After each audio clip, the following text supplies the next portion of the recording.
John Wehner, Pirates broadcaster, brought to you by Diamond Drug and Diamond Medical Supply. John, good morning. Good morning. How are you guys? Wonderful. It's good to have you with us here today. Hey, watching the broadcast yesterday, I listened a little bit to Steve Blass as I was on my way home.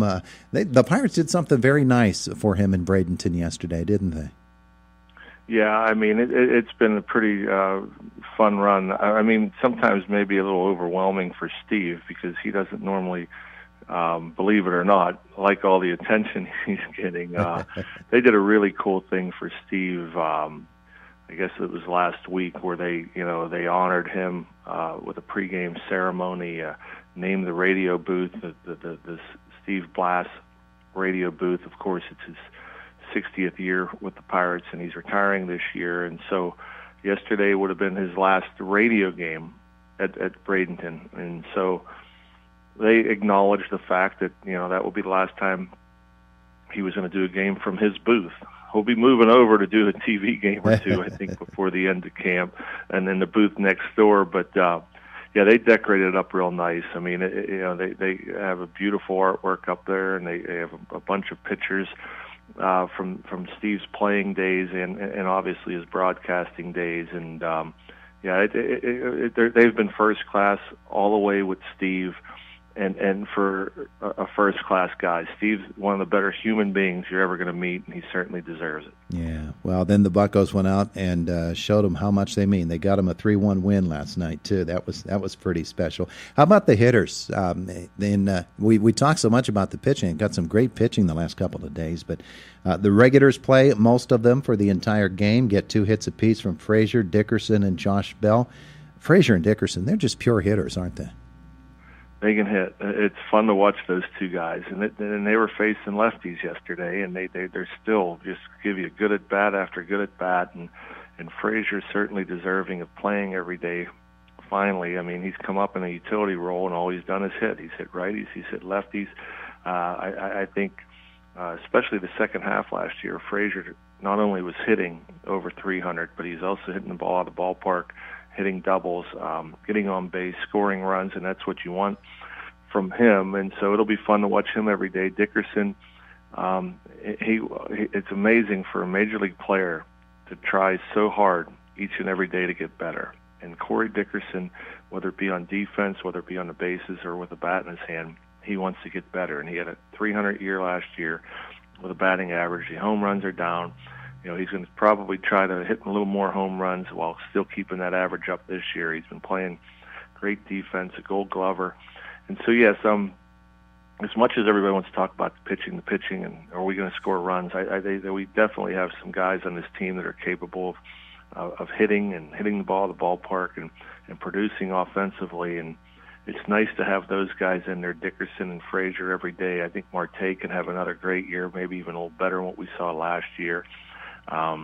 For me, offensively, the team, I think, will really make a step forward if our corner infield positions could be more productive. I think, last year it was Moran and Bell, and they had decent years, but the power numbers were down. I think this year the power numbers have to be up. Those are middle lineup bats with now Jung Ho Gung and Josh Bell, and you expect those guys to hit the ball out of the ballpark, and for me, their production will go a long way in how good this offense could be this year. You talk about Dickerson and Frazier.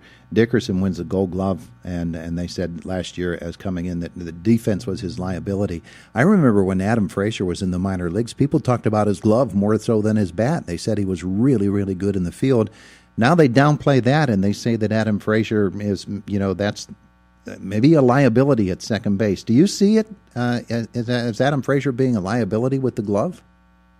There were times over the last couple of years where Adam Frazier looked a little stiff defensively. And what I mean by stiff, he's not real flashy. Josh Harrison was more of a flashy player that would, make some incredible plays, and Adam Frazier was a little stiff. And what I mean by stiff is it didn't look real fluid, and his feet weren't really good and his hands weren't really good, but it was also a guy that was playing all over the place and didn't get many reps at second base. I thought he looked better in the outfield, but watching him this spring, I wouldn't say he looks stiff. I think he looks like a solid defensive second baseman.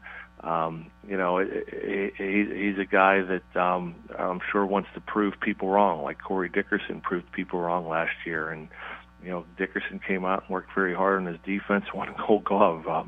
I don't know if Adam Frazier is going to win a Gold Glove, but he's worked very hard on his defense, and I'm not worried at all about his defense. Watching him this spring training, he's looked very steady and sure-handed over there, and so I think he'll make some errors. Everybody makes some errors, but I don't think it's going to be a liability by any means. You remember when you came up, and I was at Three Rivers Stadium, I think, for one of your first or second games there, and you were at third base then, but your major league career, you were all over the field playing every position you possibly could in order to be a contributor to a ball club. What's that like for a guy in spring training? No, I have to bring a couple of different gloves because I never know where I'm going to be playing. Yeah, it was fun for me. What's interesting is when I came up through the minor leagues, I was a guy that hit but couldn't field. And then I get to the big leagues, and it's a guy that could field but couldn't hit. But having said that, I loved it. I mean, I give credit to Jim Leland for that. I mean, after my first season, I played only third base, and I only played third base my rookie year because Jeff King got hurt. Well, then next year Jeff King was healthy, so Jim Leland said, well, we want to see if you can play first and second base. So I started playing first and second base. And then the next year, he wanted to see if I could play center field. It's a spell Andy Van Slyke at times, so I went out in spring training and I played center field. And then I went back to the minor leagues and played some left field and right field. And I played some shortstop. A couple years later, they asked me if I could catch. So I stayed down here in Bradenton a little longer and learned how to catch. And so for me, I knew it was kind of my way of staying into the big leagues was to be more versatile and to be good defensively to wherever Jim Leland put me, that I can make the plays defensively and hopefully stay in the big leagues and get more opportunities to play. I didn't play a bunch in the major leagues, but I guess the thing I'm most proud of in my career is when I played defense, I made the plays, and that was probably a bigger concern for me than getting hits. And so, but I loved it. I loved it. It's sad to say, but like the batting practice, pregame batting practice was like my game. I went out there and I worked at all the different positions and got my reps in, and was always ready to play. Even though I didn't play very much, when I got in there, I that's the thing I guess I'm most proud of is I made the plays wherever he put me. But I had a blast doing it. I really did. I enjoyed being versatile and moving around. It always kept things fresh. I'm keeping John Wehner a little bit longer than I should, but I have to ask you this last question, John. Were you ever the mop-up pitcher in a game, and what was your out pitch? It's funny. I played every position in the major leagues. I played every position, including catch, at least 3 times. But I've always wanted that inning in a major league game. I did pitch in the minor leagues a handful of times, and I had a split finger. That was my pitch. That's the pitch I worked on every day when I warmed up before games, in case I ever got that inning. And so I had a couple good outings and I had a couple bad outings. But in the minor leagues, I'll tell you what, it's not easy. It's hard. And not only is it the craziest thing about pitching in a mop-up, a couple times I pitched in games. I got a loss in a game in extra innings because we ran out of pitching.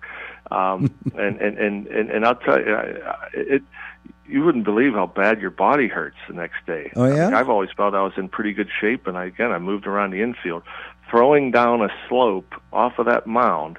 I felt like I got hit with a truck. One game I pitched a couple innings, and it did. I was sore the next day. It's a totally different animal pitching off a mound in a minor league game. But that was a lot of fun too. I bet you had to guard against throwing the splitter on a ground ball to second as well.